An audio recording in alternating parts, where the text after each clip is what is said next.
Okay, now to our panel, the Tea Party and the Media, which, by the way, this panel is being broadcast by Free Speech TV. I imagine selected excerpts will also be broadcast by the station that is called Fox News. I'm going to open the panel by suggesting that there are two big questions having to do with the Tea Party and the media. The first question has to do with the role of right-wing talk shows on TV and on radio in the rise of the Tea Party, in sustaining the Tea Party, and in enlarging the image that it has in American politics. Just think, for example, of the summer protests against the health care bill. Now, this question, what is the role of right-wing talk radio in spurring the rise of the Tea Party, is a question, I think, about the role of propaganda in contemporary American politics. I think that this kind of media has been important in the rise of the Tea Party because it has created what I consider to be a lunatic, paranoid story about particular figures and groups in American politics, and what these particular people and particular organizations like ACORN or NPR or Planned Parenthood have had to do with the problems that all Americans are experiencing. This is a very dangerous kind of propaganda because it flourishes in a situation where our democracy does not work very well. Oh, you can't hear me? Oh, okay. It flourishes in a situation where people are easily confused about the nature of their problems, what are the causes of their problems, the role of government, the role of corporations, the role of banks. It's very, very complicated. Distress and anxiety caused by social change, economic change, even economic hardship, is difficult for people who are otherwise preoccupied with their daily lives. It's difficult for them to understand. Ideally, the media would help them to understand. But the right-wing talk radio doesn't help them to understand. It creates fairy tales about how what's wrong came to be wrong, who is responsible, and it tries to shoot down those people, and has in fact shot down a very important organization in American politics, ACORN, and it's in the process of weakening NPR. This is very big time stuff.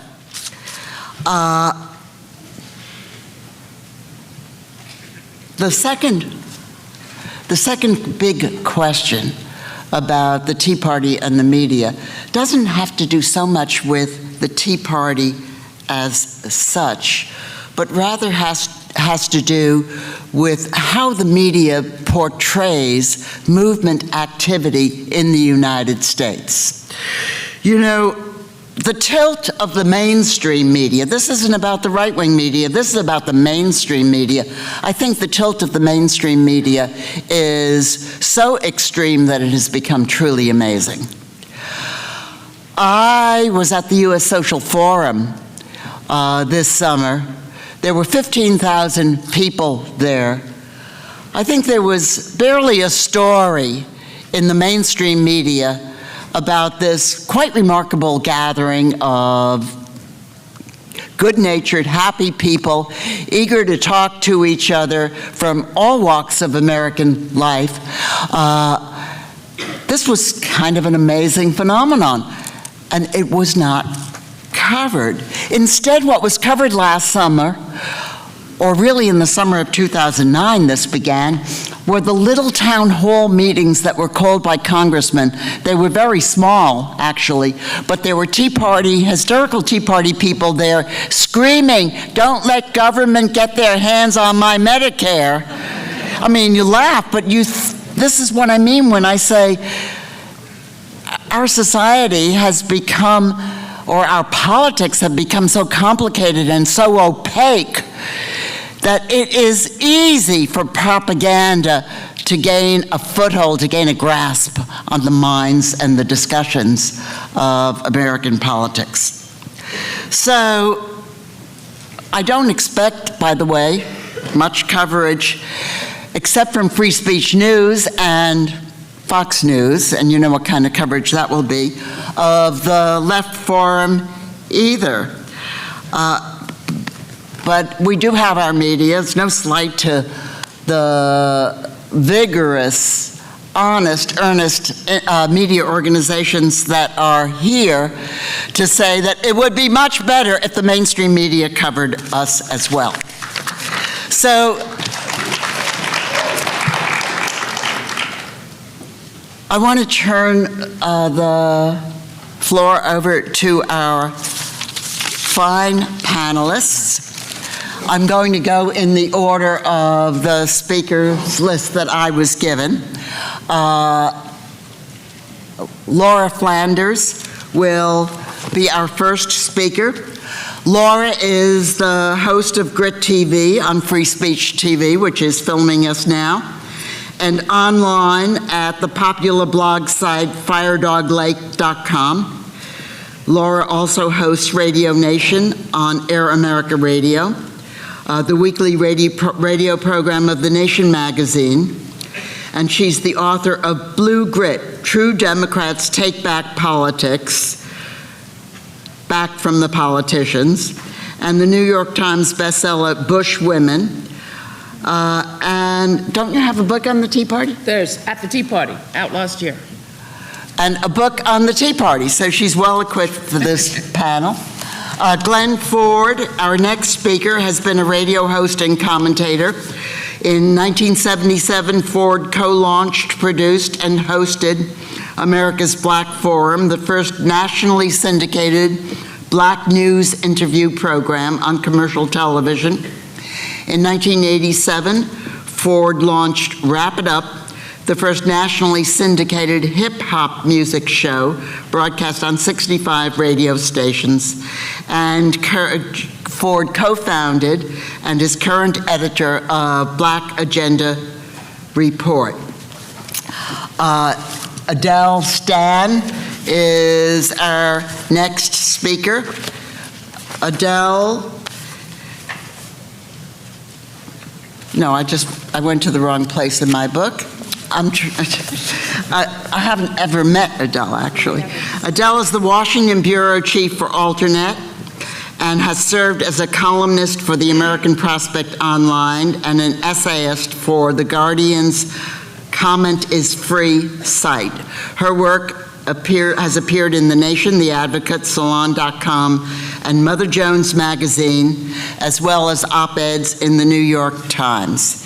And our final speaker is my friend Richard Kim, who is the executive editor of TheNation.com. He's co-editor with Betsy Reed of the New York Times bestselling anthology Going Rogue, Sarah Palin, An American Nightmare. He has taught at New York University and Skidmore College. And we'll begin with Laura. All right, well, welcome back, everybody. I hope you had a good day today. It was beautiful out there. Right now is the super close full moon that we were all told about last night, so don't forget to look up when you go out this evening. It's an indication of how our independent media are doing that so many of the outlets that I guess are still in the bio from the Left Forum from a few years ago that I've worked for in the past have since then gone bust, Air America Radio being the most notable.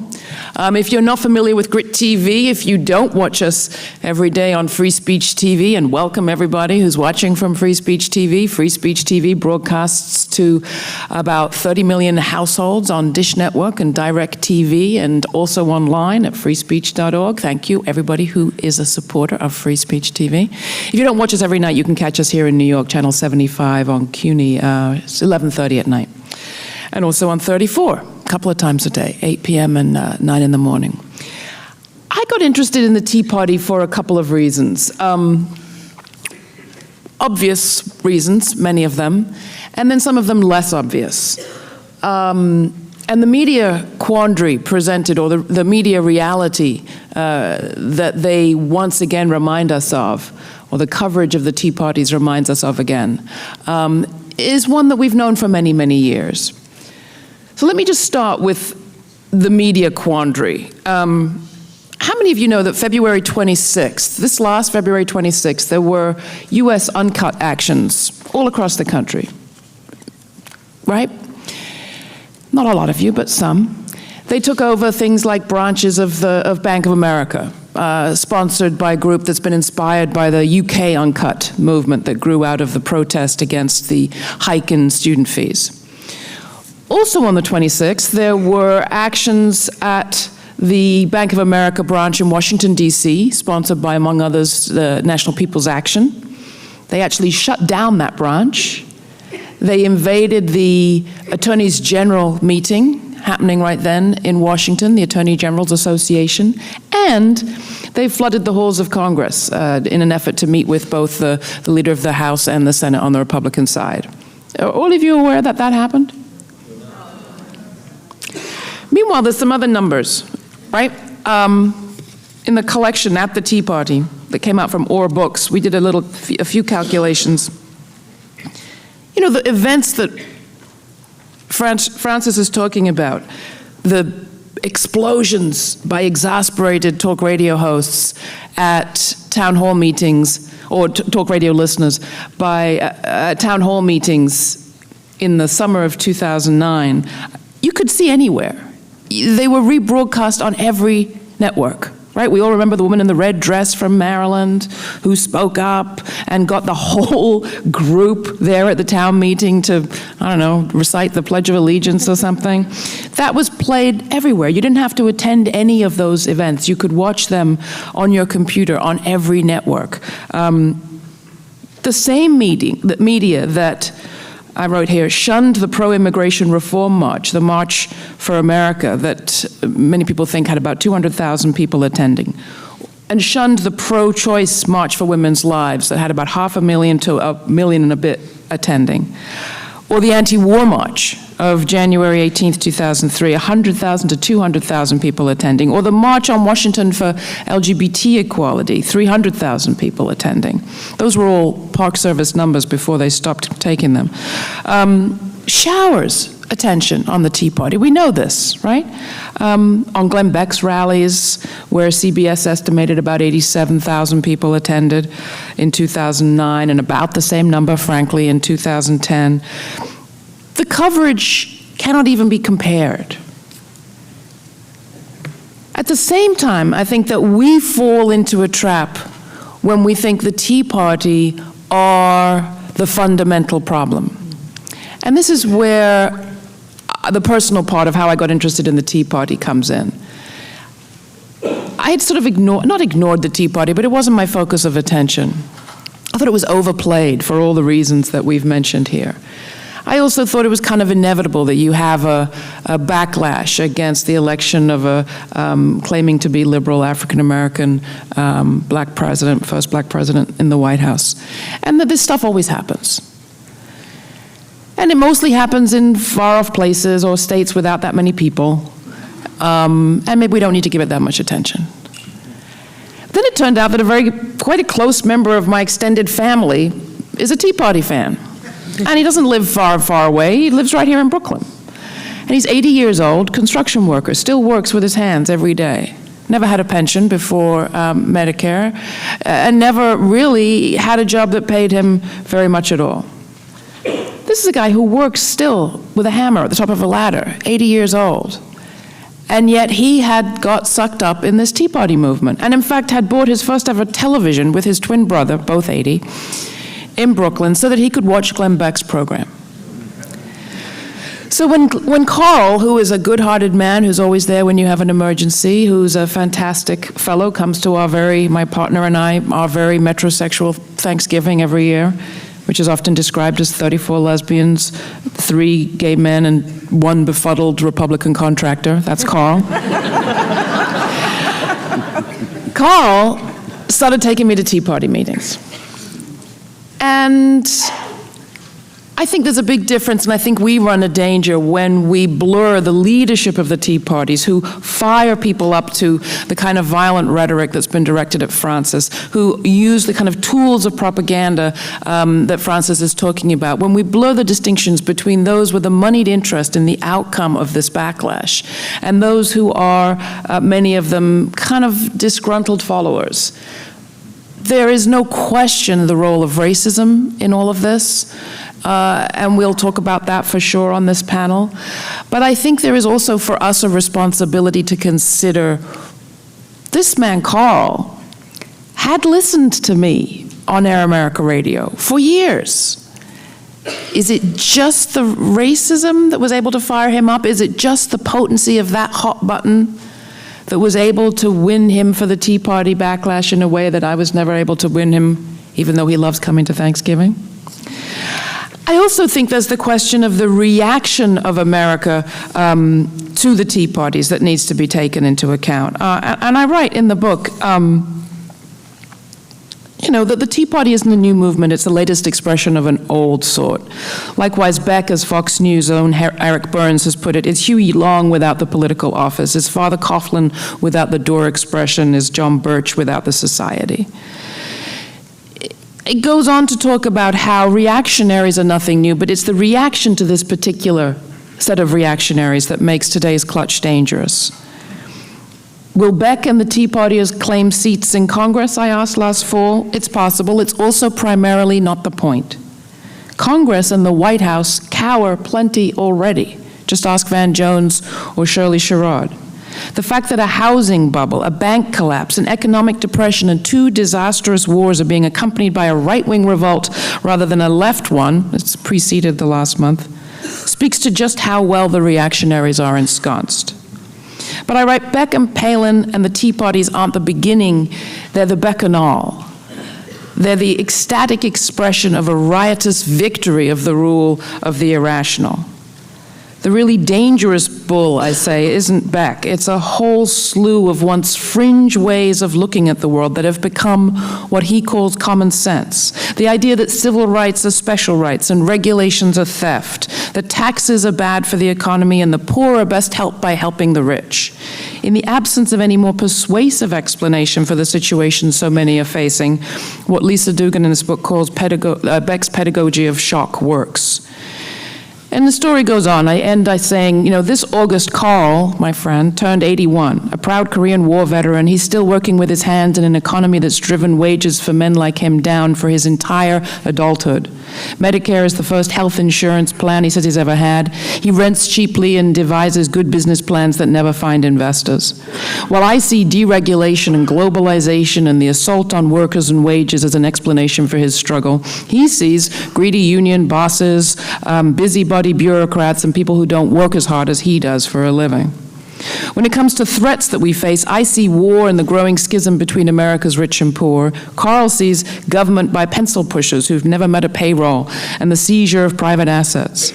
Just look at the government takeover of GM, he says, or the way they penalized BP. And at the end of the book, I say, what we really need is to figure out not just how their megaphone got so big, because I think that's easy to trace, but how ours, I say here, shrank so small. But I think the question is really how ours could be built bigger. I think it's a challenge of communication, not at every level, but at some important levels. And I hope that we can talk a little bit about that too. Thanks. Thank you. Thank you. Glen Ford. Good evening. We're supposed to be talking about media, and of course what first immediately came to my mind is there is no black left media to speak of and to incorporate into this conversation. That's why we at Black Agenda Report feel very lonely. What there is of a black-oriented media in this country is almost uniformly pro-Obama, which means it certainly cannot be called black left or black progressive. The Tea Party that magically appeared before our eyes like somebody rubbed a bottle and a genie popped out just a couple of years ago is definitely not a grassroots organization or a grassroots phenomenon. It's no more grassroots than Newt Gingrich's contract with America was in 1994. The Tea Party is a project of the Republican Party designed to energize and give credibility to the most racist and reactionary base that it counts on. It got this all this media play because it was connected to power. In fact, the fact that it immediately got such great corporate media play shows it was not a grassroots movement. Corporate media does not play up and give support to grassroots movements, even racist, mass-based reactionary ones. It has to be connected to power. They are, in fact, as I said, a project of the Republican Party, but a concoction of the public relations oriented elements of that party, very skillfully put together. They know exactly how to speak to their counterparts in corporate media, and they have a whole damn network, Fox News. So, of course, they were going to become a phenomenon. My friend Paul Street has remarked how 200 Tea Partiers gathered at a car dealership in suburban Chicago can get more media coverage than 10,000 real grassroots people staging a demonstration in downtown Chicago against the corporatization of public schools.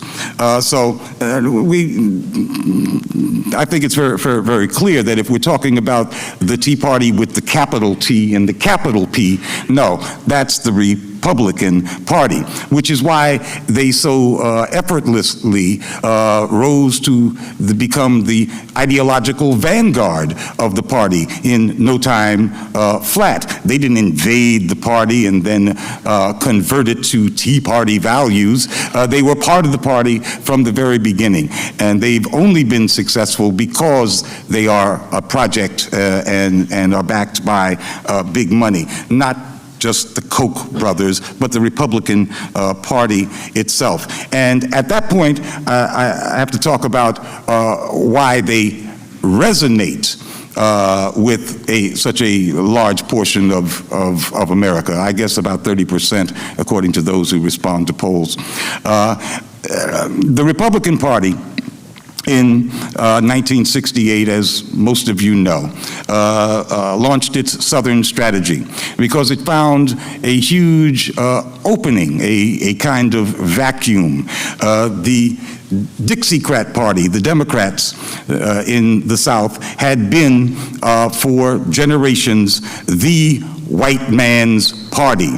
That was the vehicle for white politics in the Deep South. And with the 1960s events, the Democratic Party was integrated, and that immediately meant that it was no longer the white man's party, and there was a predictable exit, a vast and still ongoing attrition that Lyndon Johnson predicted would happen with the victories of the civil rights movement.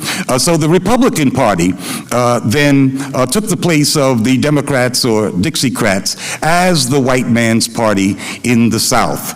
In that process, the Republican Party nationally became transformed into the national white man's party. And so the energizing of the most reactionary, racist elements in the white political base became, well, their means of growing and sustaining themselves. It was kind of the Mississippiization of the Republican Party. And this is where we get Newt Gingrich and the contract with America, which black people rightfully saw as the Confederates at the gates. This is when Bill Clinton, by the way, became the savior of black folks, because it was thought that he was the only thing that stood between us, black people, and those Confederate contract with America, contract on black people in 1994. We're seeing, and of course that was a Republican Party project that was also cloaked in all kinds of grassroots propaganda. So we're seeing it again, and so let's not be confused and call it something that it's not. But it does resonate because of the fact that there is a mass base of people who will respond to thinly veiled racial politics. And if the racism of the Tea Party is not recognizable to folk, that can only be because the American political system is so saturated with racism that racist speech seems like furniture, just the furniture in the house, and that code words are so well understood among Americans. Middle class is a racial code word, for example, that everybody knows what you're talking about. But I'm sick of hearing about how complicated and complex the Tea Party mind is. It reminds me of when I was a teenager, a young person in the 60s, and I'm forced to read these history books that tried to explain 10,000 different ways that the Civil War was not about slavery. It's like that. And you can see this in the fact that therefore, for all practical intents and purposes, there is no party in Tea Party in Georgia and Mississippi and Alabama. They don't need a Tea Party there. Their politics, the politics of the Republican Party, the white man's party in the Deep South, predate the Tea Party. They've always been racially based. There was no need for one section of the party to pose like it's presenting a challenge to the other. This is the white man's party. And we're talking about precincts in which whites voted not just 80 or 90, but 90% plus in some districts for John McCain. But they also voted that way for Bush in 2000 and 2004. So we've got really, really racialized politics, pure and simple, with no need for a Tea Party in the Deep South. And the Tea Party is part and parcel of the nationalization of the Republican Party's attempt to be the white man's party for the whole country. Now, that is the way that most black people see it. Black people do see the Tea Party as a racist threat. And this creates the problem that black people must confront, since we're not forced to examine how complicated the Tea Party mind is. We know who it is. And that is that it creates, it helps those who are trying to herd black folks who have suffered more than anybody else in this past recession, the meltdown and its aftermath, to herd black folks into creating a wall around Barack Obama, herding black people once again into the Democratic Party to defend the brother in the White House. And that's how the Tea Party is being used by the Obamites and the NAACP and the establishment organizations and the black media, such as exists, to say that no matter what you think about Brother Obama and how our situation may have deteriorated, and how he's telling us all that a rising tide will lift all boats, so y'all will just have have to wait. You have to build a wall around Brother Obama, or else we'll be swamped by those crackers. And that's actually the words we use. Those crackers in the Tea Party. This creates huge problems for those of us on the black left who are trying to peel that support away. There are cracks developing in Obama's support in the black community, but it becomes ever harder to take advantage of those cracks as long as there's the Tea Party and its megaphone in the corporate media posing what black folks consider to be a grave, clear and present danger to our very existence. I got a PowerPoint, so very good.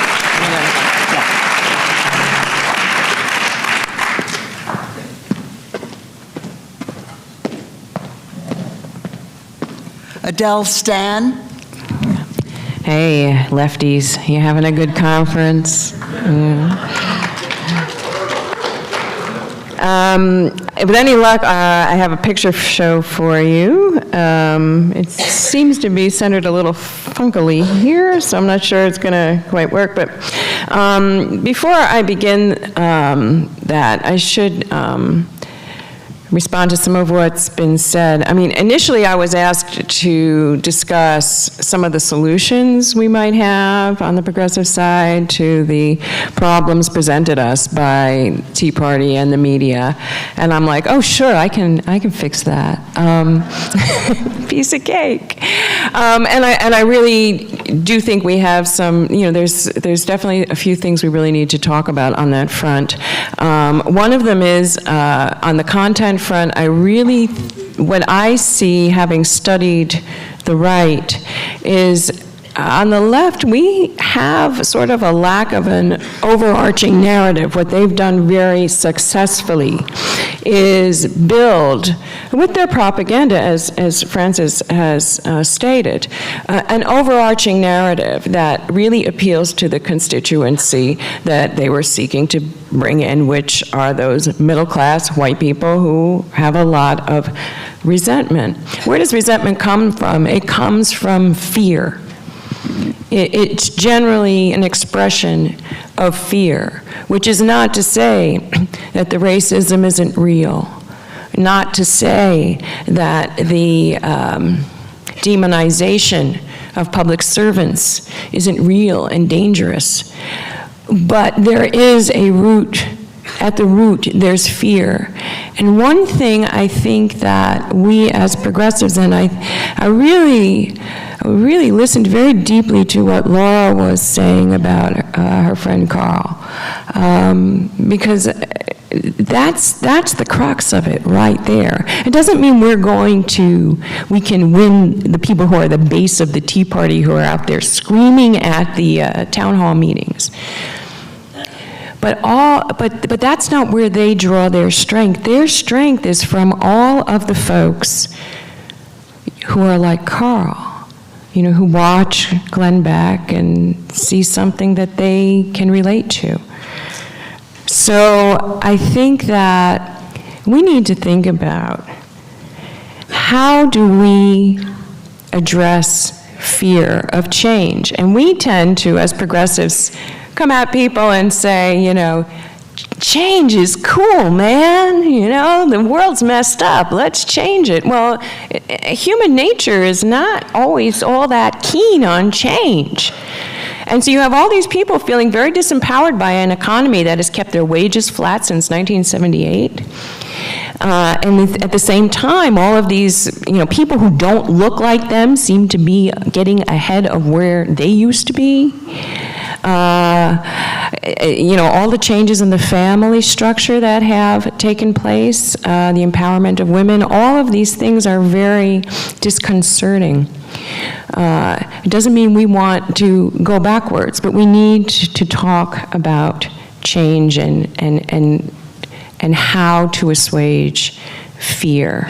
I remember, years ago I was getting divorced. My world was falling apart, and I was in a situation where I met this really adorable Frenchman, and it was a really cool, flirty situation, and I was whining about my world just crumbling, and he says, Adele, change is good. And I wanted to punch him, you know? So I asked that we think about that. Okay, so the graphic you're looking at came to us from the Nation Institute. It was commissioned by Esther Kaplan, with whom I worked on a collaborative journalism project last year about the Tea Party. And Yield Media are the folks who put that marvelous thing together there. And what I wanted to talk about very quickly is structure. You've heard a lot of great stuff about content. I don't really have anything genius to add to that, but I do think it's important that we understand the structure, and we tend to think we know it. There's the Koch brothers, they give a lot of money to all these Tea Party groups, and then there's Fox News that amplify it, right? Well, there's really more to it than that. That is a two-way relationship. There are 2 billionaire families involved in a very reciprocal relationship here, and it's very important that we understand this. And so you've got David Koch, Rupert Murdoch, you know who these guys are. Here's, who they've got. We tend to think about Fox News, because they're talking to, let's face it, they're talking to the rabble, right? They're talking to regular people who are just really good and fed up with whatever they're good and fed up about, whether it's the black guy in the White House or their tax burden or public servants or whatever their thing is. But the Wall Street Journal is also a very, very important piece of this.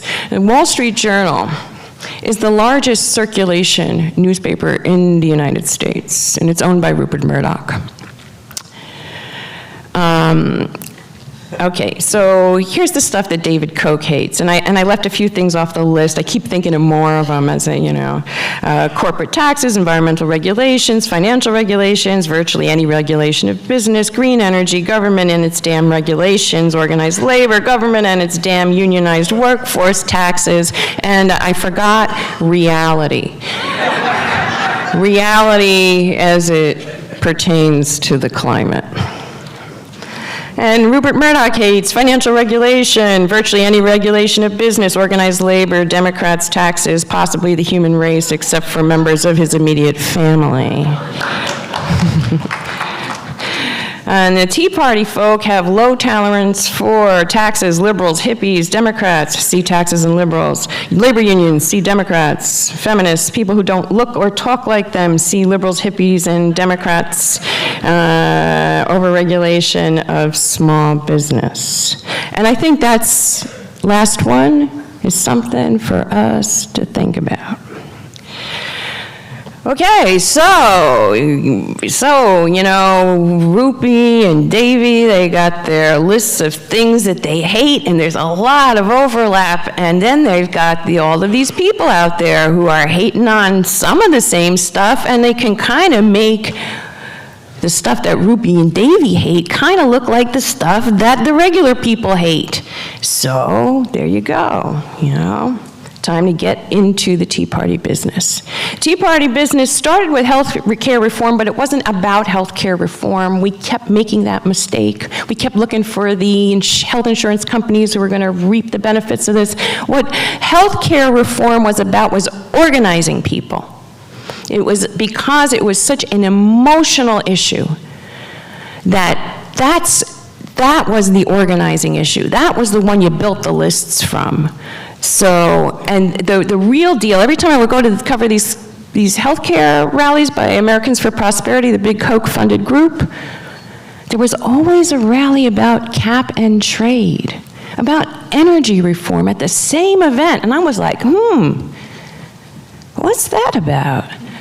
Well, cap and trade is really hard to explain. It's the opacity that Francis was talking about. But if you got people ginned up that the guy in the White House is going to pull the plug on your grandma, right? Well, whatever he's selling as cap and trade can't be too good for you, right? So that's what that was about.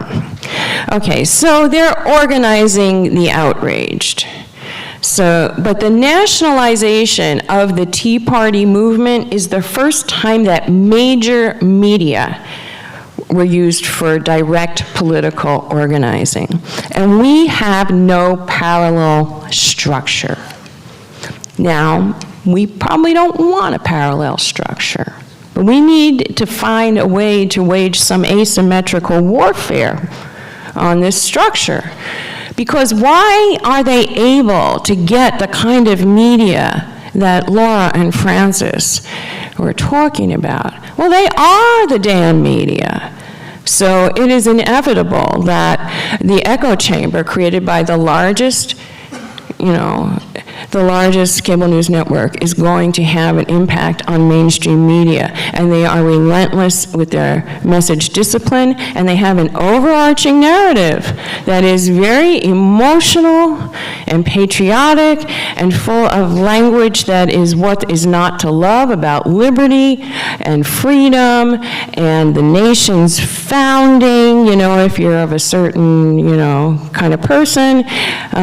If you were not brought here voluntarily, you might have a different idea of that, but by and large, the overarching narrative, all of the language is drawn from that. We don't have that. And it's emotional language, so it's inevitable that it would be picked up. So this is what it starts to look like, right? This is what we're familiar with. You see these guys on Fox News, and you see these Koch-funded groups like FreedomWorks and Americans for Prosperity having these events. They're plugged by these guys. But here's the other side of it. And this is what we don't pay attention to. You go to an Americans for Prosperity rally. Now, we all know, right, that is a group funded by Charles Koch and its sibling organization, the Americans for Prosperity Foundation. He's the chairman of it. You go to one of their their rallies, and it's Wall Street Journal people and Fox News people doing the organizing at the rally. It's not a one-way deal. It's a reciprocal thing. Okay, so what is our major organizing bodies on our side? Labor unions. Do you think you are going to see a member of the New York Times editorial board at an AFL-CIO rally getting a paycheck for his appearance at that rally? And by the way, those paychecks, basically you could look at Americans for Prosperity Foundation, the C3 piece of this thing that Koch has, as a slush fund of tax-exempt money that he throws at Rupert Murdoch's very well-compensated employees as thank yous for carrying the water for him. And in the meantime, he's conferring legitimacy. The Wall Street Journal confers legitimacy on these cockamamie economic ideas like this, this Hayek stuff and the road to serfdom and all of that. Well, you have a guy from the editorial board of the Wall Street Journal saying it's gospel. That guy, Stephen Moore, also, I was at an AFP rally where he said, I think the greatest hoax of the last 100 years is global warming. Of course, Stephen Moore, who is now on the Wall Street Journal editorial board, began his career at Heritage Foundation, which is funded by Koch, and then went on to the Cato Institute, which is funded by Koch, and then was president of the Club for Growth, which is funded by Koch. Eventually, he wound up on the Wall Street Journal, and And he actually got there before Rupert Murdoch bought it, but once Rupert Murdoch bought it was when he started organizing. I know I'm running late. I do have a whole bunch more slides. I'll be happy to share them with you at another time. I'll put them online or something. But I do hope that we can talk in the Q&A about some solutions. Thank you.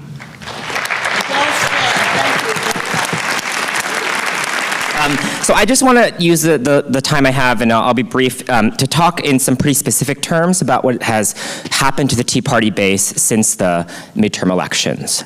And I think in just a general, broad way, the Tea Party is in a moment of real crisis. And part of that is because its sort of narrative reason for existing has been fulfilled, and I'll get to that in a second. And also, part of that is just the enormous amount of self-inflicted gunshot wounds it delivers to its own body every day.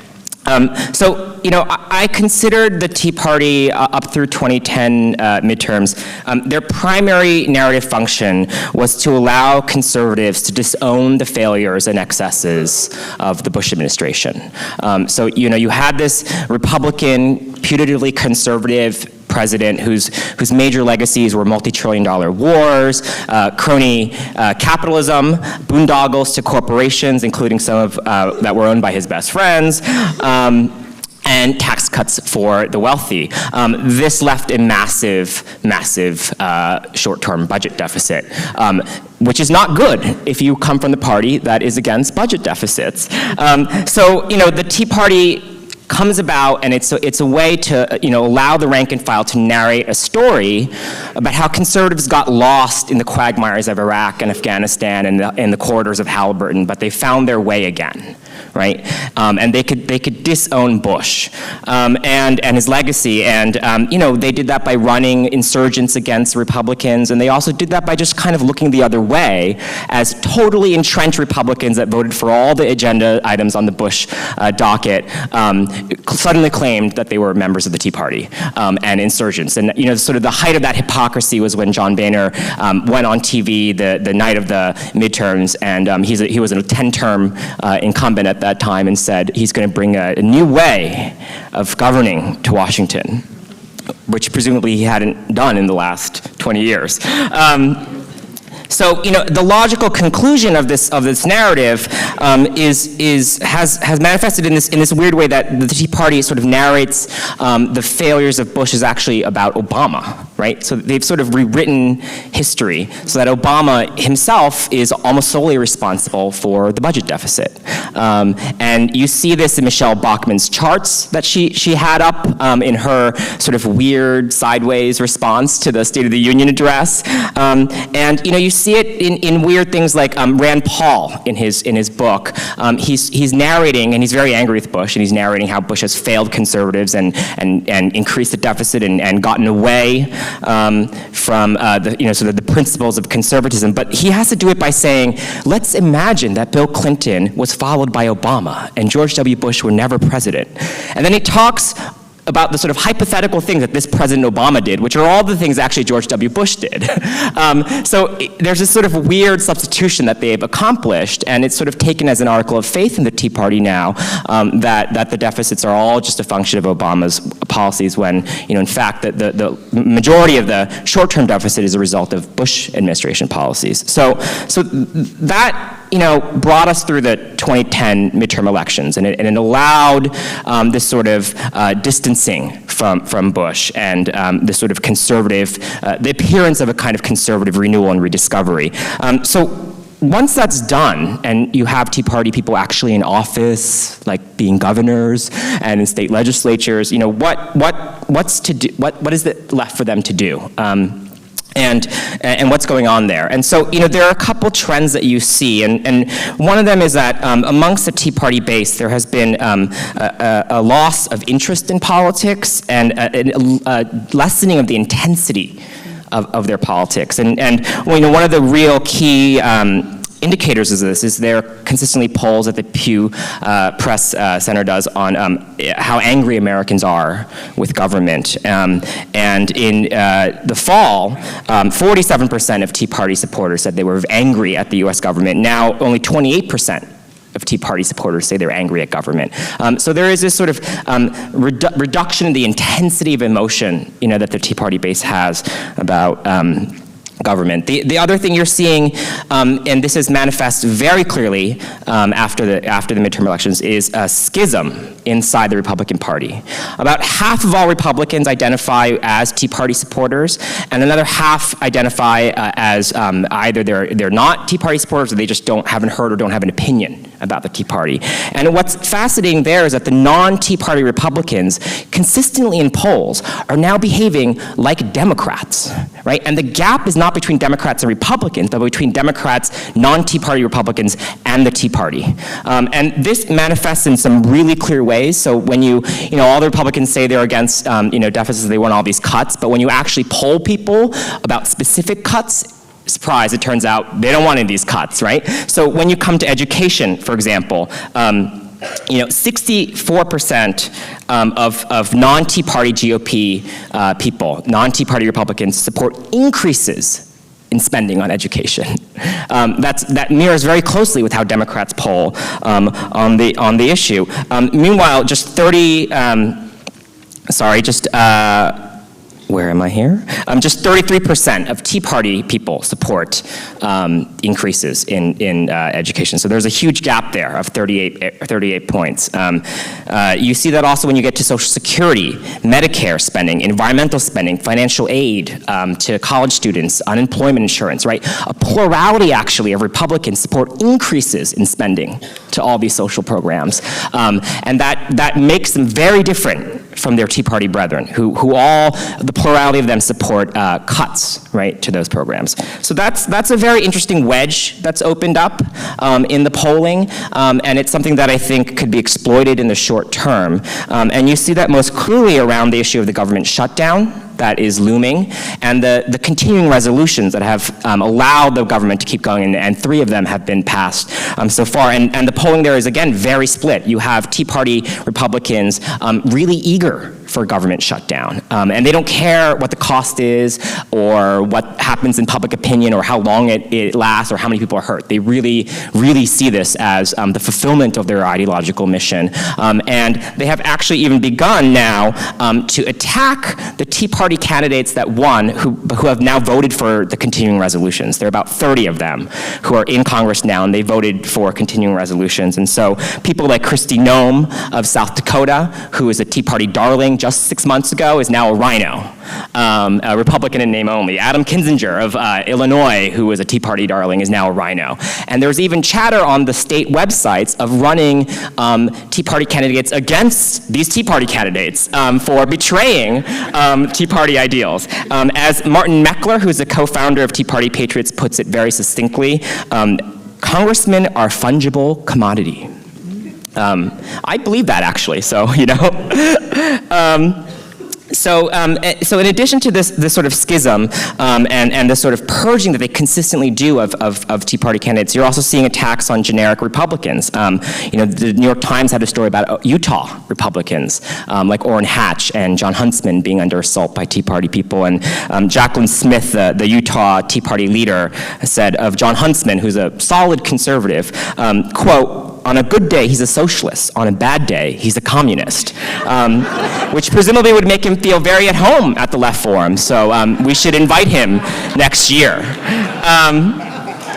So that's the sort of schism inside the Republican Party. And then another thing that you are seeing on the sort of legislative angle, and this is most true in the states where Tea Party Republicans have made a lot of inroads into state legislatures. They are going along with and supporting and being the real cheerleaders for corporate tax cuts and the continuation of this massive transfer of wealth away from the middle class and the poor towards corporations. You are seeing proposals in states like Florida and in Kansas to eliminate corporate taxes entirely, while also cutting education and social programs, right? And they're joined actually by sort of generic Republicans in that mission, as well as in the anti-Sharia bills that they consistently pass, since the United States is so on the verge of being an Islamic caliphate, as Glen has so illuminated for us, and various proposals to reinstate the gold standard which is one of their enduring obsessions and one of Glenn Beck's big businesses to support gold. But what really marks Tea Party legislation as different from the sort of just generic Republican attacks on the middle class and the poor and the boondoggles for corporations are these kind of like crazy bills, right? That you read about and you're like, oh my God, I can't believe someone actually thought of that, right? So there's a bill in Iowa supported by a Tea Party candidate that would legalize employment and housing discrimination against gay people. How nice. There's a Montana bill that acknowledges the fact of climate change, good, but says it's beneficial to Montana. Climate change is beneficial, right? Phil Jensen in South Dakota has a bill and this was tabled recently, that homicide is justifiable if the person killed is an abortion provider. In Missouri, Tea Party State Senator Jane Cunningham has a bill that would eliminate almost all state child labor laws. So children under 14 would no longer be barred from working. They could work all hours of the day. They would no longer need to attend school. They could work in motels and resorts and adult businesses. And businesses that employ children would no longer be subject to inspections by the Division of Labor Standards, right? Pretty nice, huh? All these bills, they're not going to pass. They've already been tabled, or even if they do somehow squeak through, they're going to, run into constitutional challenges. So what is the point of the crazy, right? Some of it is to draw sort of a bright line of ideological purity and to force the Republicans in name only to support, right, this legislation. This is actually a really great thing for us, right? It's sort of, the immolation of the Republican Party along these lines, it should be encouraged and exposed, and, we don't really need to do anything more than that, which is kind of great. But there is a sort of other function beyond the sort of intra-party warfare, and that really is now, the Tea Party is backed in a corner, and they're smaller, and they are increasingly out of touch with the Republican Party. So what is the strategy there? Well, what happens if you don't have the majority, if you don't actually have, popular support, is that intensity and extremism, right, can occupy the debate. Right? It could be a giant distraction from what's going on, but it could also sort of inundate the collective public sphere. And that's what you're seeing with these sort of crazy bills and with all these protests. It really is an occupation of our collective public sphere. So I think what maybe, one thing we hope about is how to resist that occupation. Thank you. I have a very brief one, and it's addressed to the person who was talking about what kind of tone should be adopted for her uncle, his friend, Carl. I assume that meant, so as to not upset Carl. I went to a meeting in D.C. in the spring of 10 of last year. Out of curiosity, I was invited. It was organized to explore the possibilities of collaboration between the left and the Tea Party. And I saw no possibilities of it, but I wanted to see who would be there. And since I don't come across Tea Party people often, I thought I should go.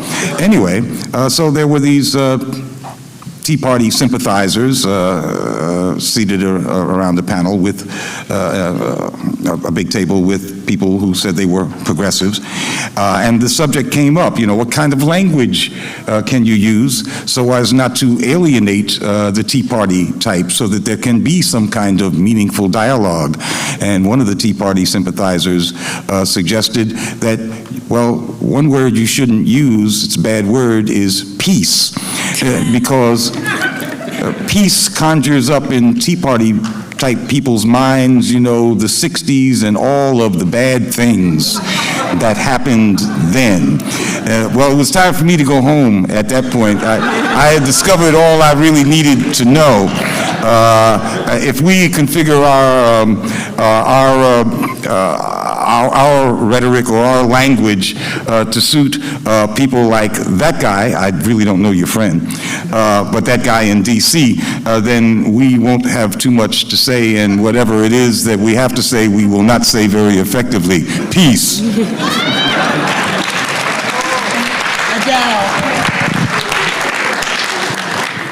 That was excellent. I think on the question of tone, we are not a monolith, nor do we wish to be, right? And we're not looking for unison, we're looking for harmony and counter rhythm and polyrhythm, and that's who we are.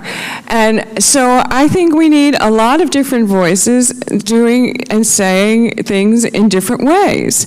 And, you know, and Glen is exactly right. I mean, you know, when somebody's being racist, you better call them out for being racist. I mean, you know, that's just totally necessary. And there are, you know, certain people play particular roles. You know, movements are theater, and we forget that. And you know, we've gotten, one of the things that's really great about this conference is all the stuff I see on the arts, because it's one of the things that's gotten too separate from our politics. But you know, at Alternet, we have a guy, Chauncey DeVega, who writes in very, very harsh language about race and the Tea Party. And his voice is really particular and necessary, and that's the role he's carved out for himself. Now, he's not going to provide us our overarching narrative that's going to help create buy-in from the undecided, but that's not the job he's chosen for himself. So that's all I got to say on that. I want to say one more thing. Maybe we are going too softly here, in the sense that what I think we're all talking about, and maybe I was unclear, is power politics. I mean, the way that this Tea Party thing worked, in this particular Tea Party group that I went to a couple of times, was that they were a pretty small group with a very disparate number of, a very disparate little group of, somebody over here was a religious person, who absolutist on abortion, someone over here, more guns for more people, somebody over here had their own redrafting of the Constitution. I mean, this was not a group that would necessarily have gotten together and stayed together, but they served free lunch, and they had a speaker, and it was a place to come together on, I think it was a Saturday afternoon. And I think what Glen's talking about is it's important in the sense that there was a entity that they could go to, and it wasn't the Klan, it was something else. It was something that represented them in a state where they feel marginalized, and it was fueled by that fuel around racism. That was kind of hobbling along until the middle of about August, when they suddenly were able to obtain $20,000 from Americans for Prosperity. At that point, they have a weekly email list. They have somebody who's sending out emails, not just weekly, but daily. There's now another Tea Party grouping that just started in Queens. I mean, we're talking power here. We're talking the power that exists at the top levels of American corporate life. Americans for Prosperity, the Koch Foundation, the Koch brothers are making their millions, their billions off the deregulation that Adele is talking about. They don't just hate it, they make their money by resisting it. And I think that while we can talk tone and language and the parables we use, it's really not about any of that. It's about power. And I just came from Wisconsin, and you know how I feel about it if you were here yesterday. But there is right now a struggle over, for example, one piece of legislation that was fought for and won years ago in Wisconsin, which is called the Mining Moratorium Act, which means that you can't dig a new mine in Wisconsin until you've proven that it's safe. Now, this is the opposite of the way we normally regulate. We wait till it kills people, and then we say, okay, well, let's step back a little bit from that. This idea of a precautionary principle around mining, if that ever caught on, the Kochs would be in big trouble. So they're putting enormous amounts of money. They put millions of dollars into Scott Walker's campaign, into fighting the resistance to Walker in that state. They teamed up with the Bradley Foundation, which are the people that brought us anti-affirmative action, anti-welfare. They're the people that financed the attacks on the very, very poor so that they entered the very bottom of the workforce. They're now financing the attacks on the last defense of the poor worker, which is public employees unions, and they're doing it for a reason, right? So I think that while we talk, the Tea Party conversation is happening a day after the conversation where we talked about the fight or the struggle in Wisconsin. We need to see the connections. The labor movement in this country is, I think, on the verge of either growth or destruction, right? Public unions is the last little blue line between most Americans and poverty, right? It's the last unionized part of our economy, the last unionized part of our society. They fought and destroyed the private sector unions. It used to be 25 years ago, private sector workers were paid much more than public sector workers. Their benefits were better. Well, now it's reverse. And that's not because fire people were getting such great pensions. It's because the private sector was so suppressed. So we've had a media that flipped reality on its head, as reality did also shift. And while we focus on the media and the expression and the framing and the messaging and the tone, reality is what we really need to grapple with. And I would say right now, the best response to the Tea Parties, sure, look at what they're doing, think about what they're doing, it's interesting, and I think what Richard had to say is very important in terms of it as a mechanism for distancing from the Bush administration. But really what we have to do is build power on our side of the street.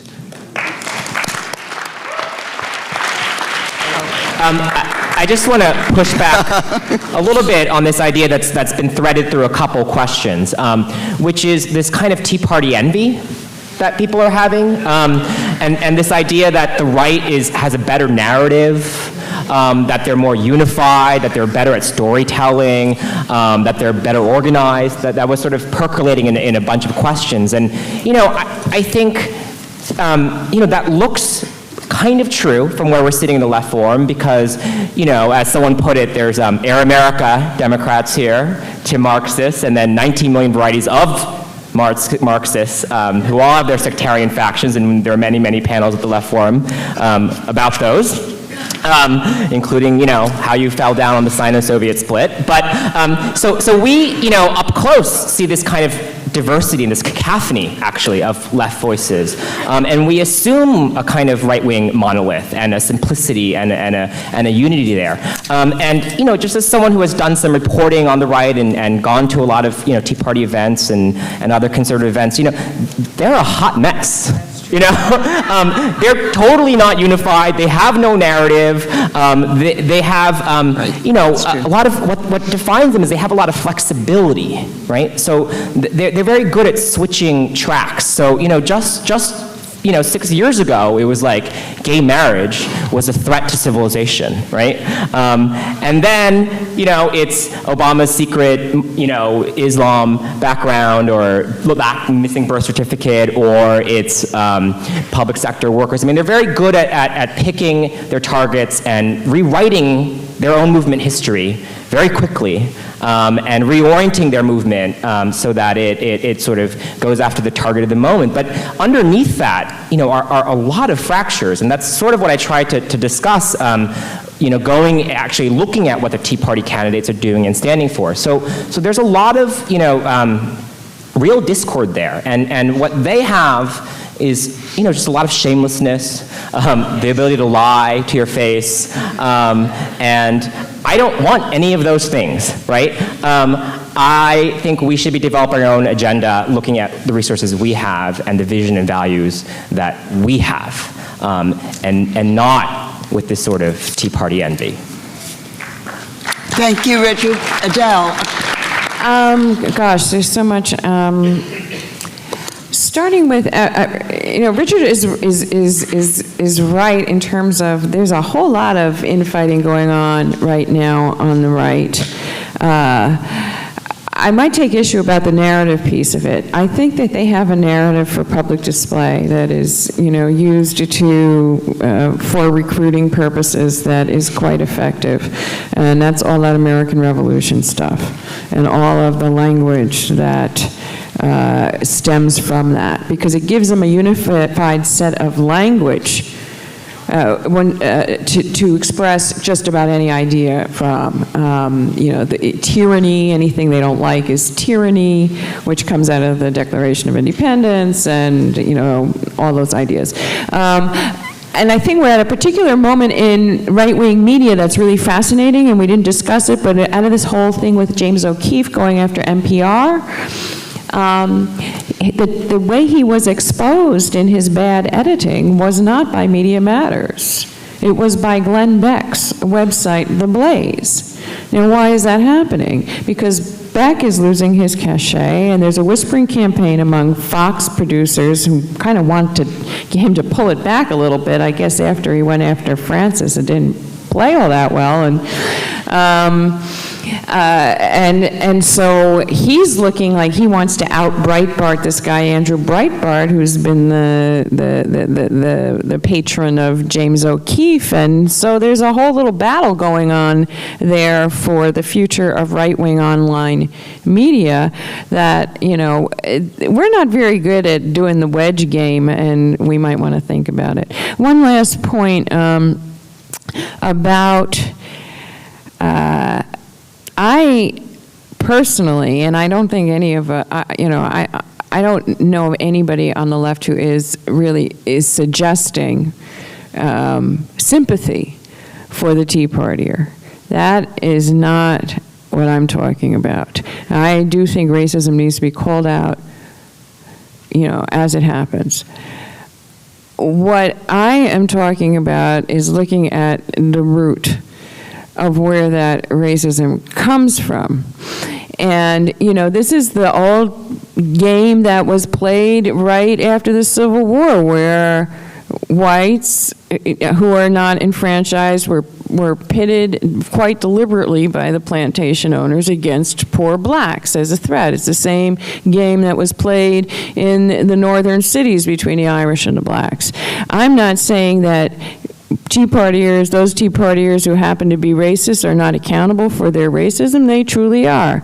But I think that it's also manipulated, and those fires are fanned. And I think that we need to look at what's at the root that causes people to give in to that fear of the other. And I'm not saying we're going to solve it with a political movement. I'm not saying we should soften our language. I'm just saying that we need to acknowledge the fear. Thanks. I was going to address the Civil War as well in terms of fear, and it's good to be old because you know you can recall, you draw on things. Yeah. What these white Southerners feared after the Civil War was they feared they were losing their white skin privilege, which was, of course, most dramatically enshrined in slavery, the privilege to be considered totally superior human beings. And that was their great fear. In the 60s, we used to hear about how these very violent Klansmen and such were acting that way because of fear. Fear of what? Of losing their status of white skin privilege. And now we hear that these Tea Party people feel a sense of disenfranchisement, and that's their great fear of being further disenfranchised. Well, if you think in your heart of hearts that this is a white man's country, which it certainly was until that was challenged effectively when I was a teenager, then certainly you will feel that you're threatened with disenfranchisement by events that deny that it's a white man's country. And it's a very special privilege to be a white man or woman in a white man's country. So yes, they're afraid, but yes, it is racism. I think this question of tone didn't come from us, it came from the audience, but I think when we talk about fear and fear of losing supremacy, it's also fear of losing profits. It's fear of losing money, the ability to exploit, to be able to pay more, to have affirmative action for you. The point, or my slight anxiety about focusing entirely on the racism of the Tea Parties is it forgets the racism of our parties. And I think that the way that racism, or the reason that racism works so well as a hot button fuel to pour on any fire is because none of us have really done away with what I call the weapons of white supremacy. We keep little stockpiles of them handy when we want to do away with welfare. And we say it's all about welfare, quote unquote, queens, and that's race language too. Or, it wasn't actually only on the Tea Party right that you saw horrendous racist talk about Barack Obama in the election of 2008. It was also within Democratic Party ranks. It was Mark Penn who wrote a memo in March 2007, writing that he could not imagine America electing a president during a time of war who is not at his center fundamentally American in his thinking and his values. Hillary Clinton commented to USA Today soon after that her opponent's support was flagging among hard-working Americans, white Americans. Now, this is not Tea Party talk, this is our talk. Our side of the table, of the street talk, is that fair enough to say? I write, also suffice to say that Glen Beck is not the first to notice that it's easy to get away with questioning the patriotism of minorities in the United States. And Barack Obama is hardly the first person to discover that unless you're white and Christian and ideally straight and male, it takes more than a birth certificate to be accepted as truly American. I guess my point in focusing on the economics over the racism is that lets a lot of liberals think that the racism's only over there. And it wouldn't only be over there and as powerful over there if it wasn't also over here. We just keep it a little bit out of sight. So that's what I think about that. On the other side, I think that the one thing that could have changed Carl would not be nicer tone. It wouldn't be hanging out more. He hangs out plenty. The only thing we know that has actually rolled back racism and inculcated progressive values in large groups of people in this country has been organized movements. And whether that's the civil rights movement, but before that the labor movement, it is still within labor ranks that you see the most speedy transition or change of people's attitudes around issues of race. And I do think that we need to understand that this fight around labor rights and collective bargaining and this direct attack on the ability of especially public employee unions to solicit dues that enable them to do the political work that they did in the run-up to the 2008 election, that fight is a critical fight. It's not just in Wisconsin that this is happening. It's happening in Iowa. It's happening in Ohio. It's happening in Michigan, Indiana, Illinois. Look across those states where the attack is happening on public workers' unions, and it's happening in states where those unions worked their butts off to get those mostly white workers to vote for Barack Obama. Many of them surprising the world that Ohio voted for Barack Obama. This is important stuff. It's not just tone and the conversations we have with our neighbors that makes the difference. It's organized education work. And union organizing at its most successful has been the best organizing we ever had against racism, against sexism, against homophobia. Now, has it ever been great? No. But I think, again, we need to focus on power and institutions of power where the education can happen. Otherwise, we're playing into the kind of privatization of the problem that it's our fault. Us individually, we're not talking right to our right-wing friends. It's not our fault.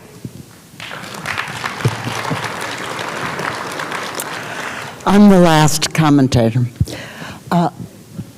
I think that it's useful to distinguish between the mass of people who express Tea Party sympathies and the really rich guys who are backing the political organizations and the right-wing media that express Tea Party views, but also organize lots of the Tea Party events, who are the backbone of the Tea Party. Both exist. I think the funders are afraid of losing money. They're not afraid of losing money. They got so much money. It's just that they want more and more and more and more. Meanwhile, lots of ordinary people, they tend to be white. They're overwhelmingly white, actually. They tend to be somewhat better off. They tend to be older. Express Tea Party sympathies in the survey data that we have. I think a series of fears underlie those Tea Party sympathies, and this is nothing new. Reactionary movements are typically driven by fear of change. One set of changes is cultural. people are upset because their small town America, which probably never existed in the way it does in their imaginations, but nevertheless is far from existing today. The little factory is closed. Nobody goes to the little church with the little steeple. Same-sex marriages exist in my little town. The sexual and family norms that were the rock, even though they were violated all the time, but at least people didn't boast about it. And this is so important, when the Tea Party ranters at their rally chant in this raucous way, take it back, take it back, take it back. They want to take it back from the deviants, but they want to take it back, I think, mainly from black and brown people. They want to take it back from a black president and from a multiracial population. And they want the country to be great again. I don't know why ordinary people care so much about whether they live in the first biggest country in the world, but people do. Maybe we can persuade some of these people. I don't know. I don't think we should work at that. We've got a lot of other work to do. And the main work that we've got to do is to join with and work with the movements that are emerging in the United States that have come to be symbolized by Wisconsin. As those movements grow, I think a lot of Carls in this country will be swept along by the insights and the cheer, the optimism, the hope generated by the movements.